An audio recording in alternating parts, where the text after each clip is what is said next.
이제 날씨가 제법 선선해졌습니다. 환절기에 감기 유의하시기 바랍니다. 9년 전 그 기독교 신문에 치유 사역자인 손아무개 장로의 인터뷰 기사가 실렸었습니다. 호주 시드니 그 뱅크타운이라고 하는 그 한인 교회에서 치유 집회를 이분이 했습니다. 그런데 집회 도중에 거기에 참여했던 권사님 한 분이 쓰러졌습니다. 이제 그 장면에 대해서 입신한 줄 알고, 그러니까 안식에 들어간 줄 알고 그냥 내버려 뒀는데 이분이 숨이 끊어졌습니다. 그래서 그 손장로와 스태프들은 죽음의 영을 내쫓는다고 기도를 했죠. 그런데 그 사람은 일어나지 않았습니다. 결국 그분은 병원 영안실로 실려갔고 또 그 손장로와 그 스태프들은 2시까지 그 새벽 2시까지 왕의 기도라고 하는 그 기도를 선포했습니다. 그러니까 왕의 기도라고 하는 것은 왕이 명령하면 모든 것이 이루어진다고 하는 그것 이루어지듯이 그들이 선포하면 주님께서 들어주신다는 그런 믿음을 가지고 한 기도입니다. 그러나 거듭 선포해도 아무런 변화도 일어나지 않았습니다. 결국 장례를 치르게 됐죠. 그 후에 손 장로를 인터뷰를 한 가운데 그런 내용이 있었습니다. 하나님께 물어봤다는 거예요. 왜 그렇게 됐나? 그랬더니 하나님께서 그 권사를 데리고 갔다고 이렇게 대답해 주셨다는 거예요. 하나님께 영광을 돌리고 그리고 자기가 본 지상에서 가장 아름다운 죽음이었다고 이렇게 답을 했습니다.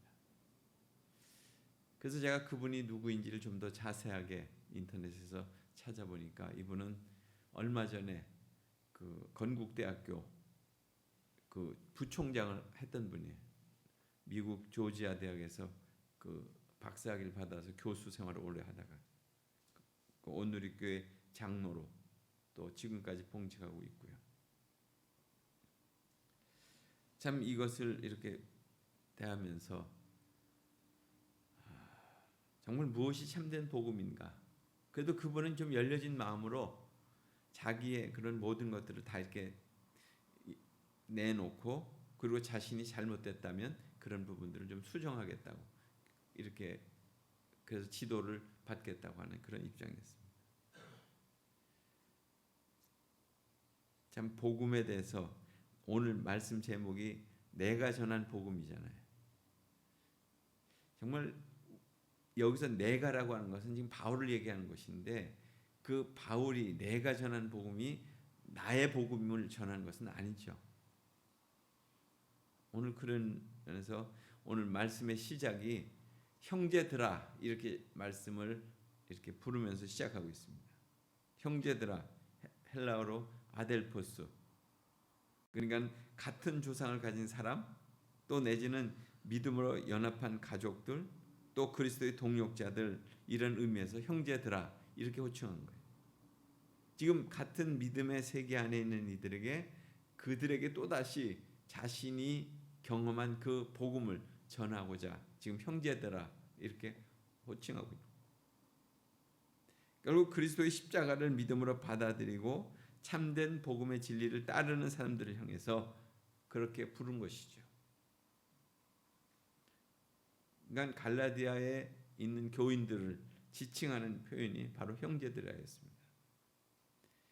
바울은 자신의 사도된 이력을 또 소개합니다. 우리가 1절에서도 보았듯이 사람의 뜻으로 자기가 사도된 거 아니라는 거예요. 바울이 사도된 것은 사람의 전승이 아니라 교육에 의한 것이 아니라 하나님에게로부터 왔다는 거예요. 또한 사람에게서 받은 것도 아니라고 그랬습니다. 그러니까 바울은 하나님을 섬기는 그 열심에서 이전에는 유대교의 신봉자로 일한 적이 있었습니다. 그러니까 그때도 사도라고 하는 명칭이 있었어요. 그 사도라고 하는 명칭은 사내들인 공회 아니면 또한 그 제사장과 같은 높은 지위에 있는 그 지도자들이 명령을 부여할 때 네가 사도로서 가서 그 사명을 감당해라, 이런 명령, 이런 지칭으로 사도라고 했습니다. 그러니까 바울이 다메섹으로 향할 때에도 그런 사도적 임무를 가지고 떠난 거예요. 그런데 지금 바울 사도는 지금 복음을 전파하는 것은 이전의 사람들의 명령에 따라서 그렇게 하는 것이 아니다, 지금 그렇게 얘기하는 거죠. 그러니까 바울 자신은 오직 예수 그리스도의 계시에 의해서 그렇게 복음을 전하는 것이다. 물론 12 제자들과 함께 뭐 예수님을 이렇게 같이 다니면서 그 복음을 경험하고 또 예수님의 사역을 다 본 사람들은 아닙니다. 그래서 내가 정말 사도라고 할 수 있겠냐, 그런 권위의 도전을 받을 수도 있죠. 하지만 바울은 다메섹 도상에서 그 나타나신 그 주님과의 만남을 통해서 자신은 사도로 불림을 받았다고 하는 것이 확고했어요. 그것이 이제 그의 간증 내내 나오는 거잖아요. 사도행전 9장에도 그런 내용들이 나오고. 또한 12 제자들이 바울 사도보다 먼저 사도가 되긴 했지만 성령에 의한 약속의 사건으로 그도 역시 이제 사도가 됐다는 거예요. 그래서 참 12 제자들이 다락방에서 성령을 받아서 사도로서 활약을 시작했듯이 이제 바울도 역시 다메섹 도상에서 부활하신 주님을 만남으로써 이방인을 위한 사도로 불림을 받았다는 것입니다. 물론 바울이 이전에 유대교에 있을 때 행한 일들, 그러니까 모세의 율법을 절대적인 표준으로 삼고 그리고 하나님을 열심히 섬기고자 했지만은 결국 유대교가 단지 어떤 인간의 어떤 종교 집단에 불과하다는 것을 그가 깨닫게 된 거잖아요. 바울은 이제 유대교에서 벗어나서 정말 객관적인 입장에서 과거의 어떤 유대교에 대한 그런 일했던 것에 대한 것들을 회상하고 있습니다. 그래서 먼저는 하나님의 교회를 심히 핍박했다고 그랬어요. 그러니까 바울이 교회를 핍박하는 일은 거의 우리가 알고 있듯이 아주 광신적이었잖아요. 또 자신이 하나님을 사랑한다는 편견과 그 교만에 사로잡혀서 교회를 핍박한 것이었죠. 결국 그것은 두 가지 의미를 갖고 있는데, 하나는 교회를 핍박한다고 하는 것은 메시아이신 예수님을 향한 것뿐만 아니라 하나님께 대적하는 것을 보여주는 것이고, 또 하나는 결국 구약 시대 때 유대 민족이 하나님의 백성으로서 부름을 받아서 특권을 누렸지만 지금 신약 시대에 와서는 교회가 영적인 이스라엘로 전이됐다고 하는 것을 깨닫지 못했기 때문에 그렇게 한 거죠. 그래서 바울이 하나님을 사랑한다고 하는 것은 열심으로 교회를 핍박하는 것으로서 결국 하나님을 대적하는 결과를 가져오게 된 것이죠. 그래서 여기 말씀에도 보면 자신이 유대교를 지나치게 믿었다. 바울이 유대교의 대학자인 가말리엘 문화에서 참 배웠고 또 유대교에 속한 다른 사람들보다 더 앞서 나가고 있었고, 그래서 유대교에 대한 열심히 했던 그 바울이 율법과 랍비들의 전승으로부터 이렇게 사로잡혀 있었을 때는 그렇게 할 수밖에 없었죠. 그러나 이제 그것으로부터 벗어나서 자유자가 되었을 때는 결국 할례와 율법을 넘어가는 자가 됐다는 거잖아요. 결국 그것은 그리스도의 계시에 의해서 그렇게 됐다는 거예요. 내가 어떤 학문을 배우고 어떤 그 사람들에게 깨우침이 있어서 그렇게 된 것이 아니라는 거예요. 결국 율법의 벽을 뛰어넘을 수 있었던 것은 그리스도의 계시에 의해서 그렇게 됐다. 그래서 바울이 신봉하던 내 조상의 유전, 그러니까 그것은 율법을 얘기하겠죠. 유대인의 율법. 그것은 정원적이거나 절대적이거나 아니면 결의법이나 어떤 그런 판례법에 의한 그런 내용들입니다. 그러니까 십계명과 같이 그런 어떤 명령적인 성격을 띠고 있는 그런 것들이었고, 그것이 613개가 매일매일 같이 그것이 자기의 삶에서 체크가 돼야 되는 그런 부분들이었거든요. 결국 그것이 자기의 어떤 생활의 전부가 됐다는 것이었죠. 결국 그 유전 613개의 계명은 사람이 만드는 거 아니에요. 그리고 사람이 만들어서 그것을 계속 전수해 온 거죠. 결국 그 울타리 안에, 율법의 울타리 안에 자기는 갇혀서 하나님의 교회를 핍박했다는 거예요. 바울은 그런 자신을 하나님께서 어머니의 태로부터 택정하셨다는 거예요. 그때부터 자기를 선택하셔서 불러내셨다는 거예요. 이것은 그 당시에 구약에 나오는 선지자들이 가지고 있었던 그런 사상이었어요. 하나님이 나를 이전에 택하셔서 나를 이렇게 오늘 그 사명자로 삼으셨다는 거예요. 하나님의 영원한 구원 계획과 그 예정 가운데서 참으로 하나님께서 자신을 이렇게 세우셨다는 거예요. 그래서 바울은 고백하기를 그를 내 속에서 나타내시기를 기뻐하실 때, 그러니까 하나님이 그렇게 기뻐하실 때 바울의 영혼과 마음속에 이런 내적 계시가 있었다는 거죠. 그것을 통해서 예수님이 누구이신지 또 그의 죽음과 부활이 무엇인지를 지금 깨달을 수 있었다는 거예요. 그가 사실 뭐 들은 게 아니었잖아요. 본 것도 아니었잖아요. 바울의 이런 내적 계시를 통해서 그리스도에 대한 지식과 말씀을 소유하게 됐다. 그래서 오늘 자신이 그것을 전파하는 사람이 됐다. 이방인을 위해서. 그는 더 말씀하기를 사도된 이들을 만나기 위해서, 자기보다 먼저 사도된 이들을 만나기 위해서 예루살렘으로 가지도 않았고 아라비아로도 가지도 않았고, 지금 바울이 예수님을 만난 곳은 어디였어요? 다메섹이었습니다. 사진을 한번 보여주세요. 저기 보면 위쪽에 다마섹이 나오고, 지금은 이제 시리아 땅이겠죠. 그리고 그 밑으로는 예루살렘이 나오고, 그 옆으로는 아라비아가 나와요. 뭐 아라비아가 바로 옆이 됐는지 그 아라비아 사막을 이제 아라비아 반도를 얘기한다고 그런 사람도 있지만, 하여간 아라비아에 대한 부분은 광활한 지역이었기 때문에 어느 지역인지 정확하게 알 수는 없습니다.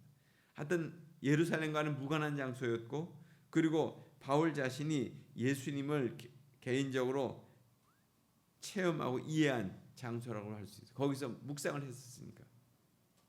그러니까 다메섹 도상에서 예수님을 만나고 그의 삶과 가치관이 변화되고, 그리고 그가 경험한 계시를 체계적으로 하는 그런 시간들이 바로 이 아라비아로 갔어요. 사막으로 가서 3년의 시간을 보낸 거죠.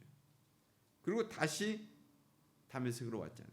마치 예수님도 그의 사역을 준비하시면서 광야로 기도하러 나가신 것과 유사하다고 볼 수 있습니다. 이처럼 바울은 광야에서 혈육과 분리되고 예루살렘에 있는 그 먼저 된 그리스도의 영향을 받지 않고 오직 하나님과의 어떤 개인적인 교제를 통해서 자신에게 주어진 특별한 계시의 말씀을, 그것을 정리하는 시간을 가졌다는 거죠. 그러니까 이방인을 향한 하나님의 뜻을 발견하게 되고 그 사역을 준비하는 시간을 가졌다는 거예요. 오늘 내가 전한 복음의 내용이 바로 그거예요. 바울은 바로 예수 그리스도를 만나고 복음을 전파하는 사람이 된 거죠. 바울은 자신이 경험한 복음에 대한 자신의 입장이 아주 분명했어요. 사람에게서 듣거나 배운 것이 아니라는 거잖아요. 바울은 그런 면에서 본다면 복음을 통과한 사람, 예수 그리스도를 통과한 사람이다, 이렇게 볼 수 있겠죠. 우리가 듣게 되는 복음에 대한 이야기가 나를 통과하지 않는다면 그것은 나의 복음이 될 수 없어요. 사람들은 그냥 신앙생활을 하면 그냥 복음을 나는 들은 사람이야, 이렇게 생각하는데, 이런 정도 가지고는 내가 복음의 사람이 되는 것이 아니라는 거죠. 신앙생활을 진정으로 하고 있다면 그런 경험이 있어야 돼. 복음을 통과하는 경험. 그러니까 사도 바울에게도 자신의 복음은 사람으로서 주어진 것이 아니라는 거예요. 예수님을 자신이 만났기에 자신이 복음의 사람이 됐다는 거죠. 그러니까 이전에 자신의 삶을 그러기 때문에 낱낱이 그냥 다 고백하는 거예요. 부끄러운 과거, 어떤 헛된 열심의 삶, 이런 모든 것들을 지녔었던 그것들을 다 고백하는 거잖아요. 하나님은 오래전에 자신을 택하시고 부르셨다는 거죠. 그리고 하나님의 섭리를 이렇게 깨닫게 될 때 결국 바울의 삶은 복음을 들을 수가 있었다는 거예요. 복음을 들었을 때 바울은 사람들과 의논치 않았다고 그랬습니다. 혈육과 의논하지도 않고 먼저 된 사도들을 만나서 자신의 어떤 사도성을 인정받으려고 하지도 않았어요. 그저 복음을 듣는 삶의 어떤 자세를 그는 교훈받았어요. 하나님이 예수님을 통해서 자신을 부르셨다는 그런 확신이 있었습니다. 또 그 감동은 자신의 의지가 아니라 하나님의 사명의 충성수는 믿음으로 응답하는 것이었죠.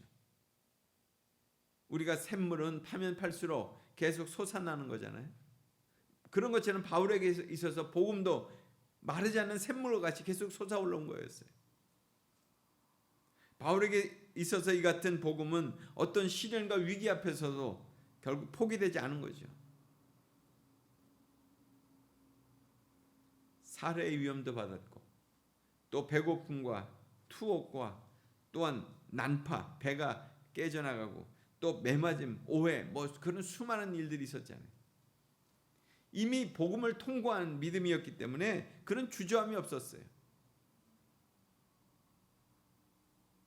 바울의 복음과 우리의 복음과 다른 것이 무엇이겠습니까?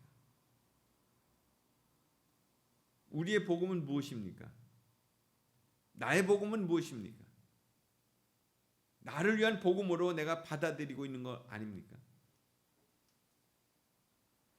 그 복음으로 내 삶을 투신할 수는 있는 것입니까? 바울이 전한 복음 이후에 우리의 복음은 상당히 세련됐어요. 잘 정리해 주었으니까 바울을 통해서.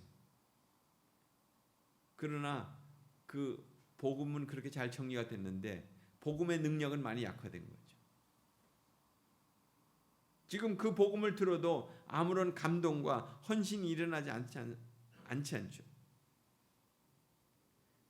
그렇다면 우리는 그때와는 다른 복음을 듣고 있느냐는 거예요. 2000년 전에 바울이 전한 복음과 지금의 복음은 우리는 다른 복음을 듣고 있느냐는 거예요. 다른 복음이 아니라 그때의 사람들과 우리가 다르다는 거예요. 그 심정이 다르다는 거죠. 자세가 다르다는 거예요. 자신을 위한 복음으로 받아들이기에 복음의 능력이 나타나지 않는다는 거예요. 반드시 주님을 위한 복음으로 받아들였다면 우리는 다르게 반응할 것입니다. 바울은 자신이 전한 복음으로 그렇게 무장되어 있었어요. 그 복음 때문에 자신이 잘못된다고 할지라도 두려움이 없었어요. 이제는 그 복음으로 무장된 그리스도인들이 요구되는 그런 시점이 왔어요.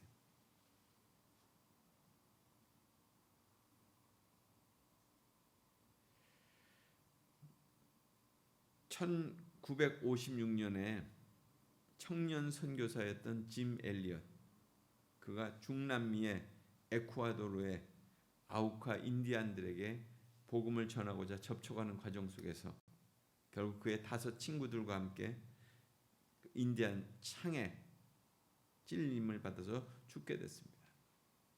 그들은 다 20대 미국의 명문인 휘튼 대학 출신들이었어요. 그 순교자들의 미망인들이 모여서 회심한 그리스도인과 함께 모여서 기도회를 하고 있을 때 누군가 이렇게 기도를 했다는 거예요. 오 하나님, 그들이 하나님을 몰라서 이런 일을 했다는 것은 하나님이 아십니다. 그들은 이렇게 사람을 죽이는 것이 얼마나 큰 죄인지를 모르오니 그들을 용서하소서. 그러나 우리로 포기하지 않고 계속해서 그들에게 사랑의 메신저를 보내게 하소서. 아우카족들에게 사나운 마음 대신에 유순한 마음을 주소서. 오 주님, 그들은 우리의 친구들을 창으로 찔렀나이다.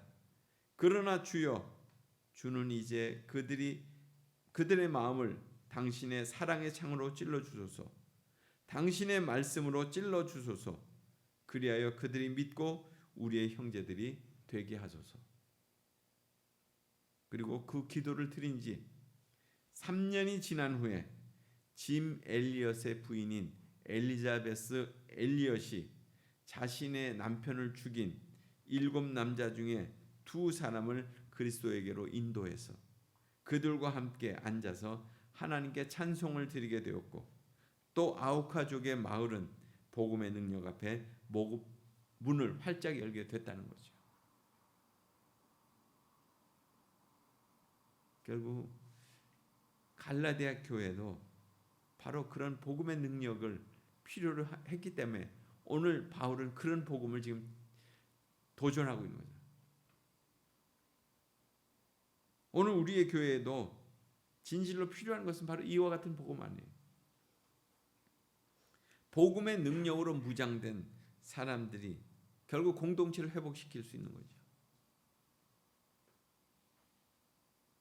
그래서 참 우리 자신들의 복음을 다시 한번 점검해 보면서 진정한 나는 정말 그 예수 그리스도를 통과한 그런 복음을 지니고 있는가?